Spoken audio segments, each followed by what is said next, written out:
Indonesia merupakan negara yang dikenal dengan negara yang kaya akan sumber daya alam. Indonesia merupakan negara terbesar keempat di dunia dengan jumlah 268.583.016 penduduk. Akan tetapi, kualitas sumber daya manusia di Indonesia masih tergolong rendah. Pendidikan menjadi salah satu faktor penting dalam menentukan masa depan bangsa, serta dapat menciptakan sumber daya alam yang berkualitas. Perhatian yang lebih terhadap pendidikan di suatu bangsa harus didukung penuh agar tercipta sistem pendidikan yang berkualitas. Dengan adanya sistem pendidikan yang berkualitas, sebuah bangsa dapat mengurangi angka kemiskinan dan menurunkan tingkat kesenjangan sosial. Namun pada saat ini, pendidikan di Indonesia masih belum merata. Di samping itu, kualitas pendidikan yang terdapat di Indonesia juga tergolong rendah. Pendidikan adalah hal yang penting untuk kemajuan suatu bangsa. Untuk menjadi bangsa yang maju, tentu merupakan cita-cita setiap negara di dunia. Pendidikan merupakan proses melahirkan generasi penerus yang berkualitas. Indonesia adalah salah satu negara berkembang yang masih mempunyai masalah dalam dunia pendidikan. Masalah pendidikan masih sering kita jumpai di berbagai daerah, baik secara langsung maupun melalui media elektronik seperti televisi, handphone, dan lainnya. Seharusnya seluruh anak Indonesia mendapatkan hak pendidikan seperti dalam Undang-Undang Dasar 1945 pada alinea keempat. Salah satunya yang berbunyi mencerdaskan kehidupan bangsa. Dengan demikian, pendidikan merupakan faktor utama dalam kehidupan. Tanpa pendidikan, bagaimana generasi penerus melanjutkan dan memajukan bangsa? Menurut survei Political and Economic Risk Consultant, kualitas pendidikan di Indonesia berada pada urutan ke-12 dari 12 negara di Asia. Posisi Indonesia berada di bawah Vietnam.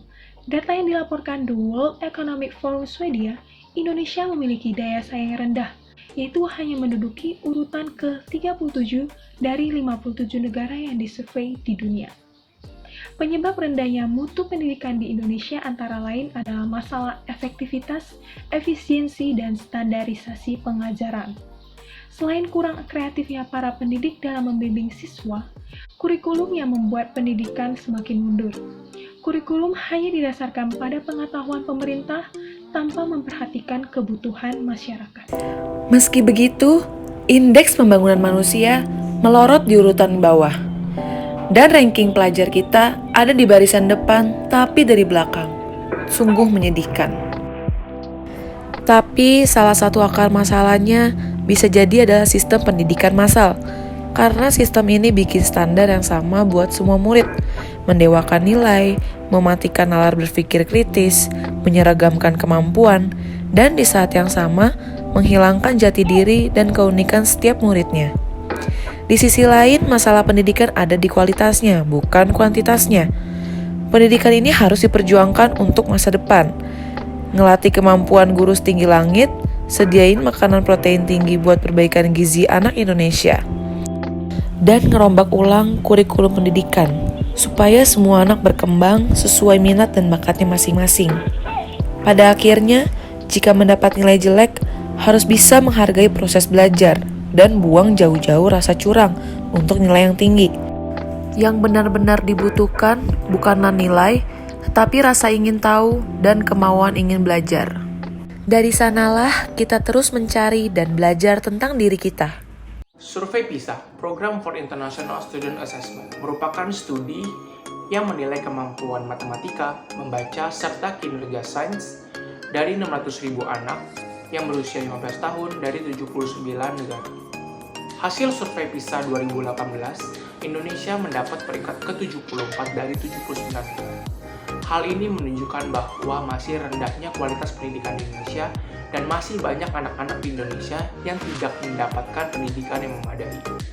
Pemerintah tentunya sudah mengambil beberapa langkah untuk memajukan pendidikan yang ada di Indonesia, seperti memberikan dana bantuan untuk sekolah, dana BOS, Kartu Indonesia Pintar, serta perubahan-perubahan kurikulum untuk pemerataan pendidikan yang ada di Indonesia.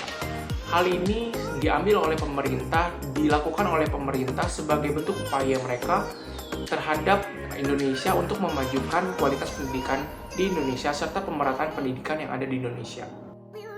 Nah, dari masalah-masalah pendidikan yang telah dipaparkan oleh teman-teman saya, kami ingin membuat sebuah rumah belajar. Rumah belajar ini bertujuan untuk mempermudah anak-anak muda Indonesia untuk mendapatkan akses pembelajaran. Di dalam rumah belajar ini terdapat beberapa fasilitas yang kami sediakan. Yang pertama ada laptop dan jaringan wifi. Di saat pandemi sekarang ini, banyak anak-anak Indonesia yang tidak mendapatkan pembelajaran secara online. Mereka tidak dapat merasakannya karena keterbatasan teknologi. Teknologi sangat penting di zaman sekarang untuk anak-anak muda Indonesia untuk memiliki wawasan yang lebih luas dan menangkap informasi lebih mudah. Rumah belajar juga menyediakan buku-buku sekolah yang tidak dapat dijangkau oleh anak-anak muda Indonesia. Bukan hanya itu, tapi rumah belajar juga menyediakan tenaga-tenaga guru yang berkompeten di bidangnya. Tetapi terdapat syarat dan ketentuan, yaitu harus memiliki surat keterangan tidak mampu kepada RT sekitar. Rumah belajar terbuka secara gratis untuk anak-anak TK hingga SMA. Rumah belajar asik, pintar, dan menyenangkan.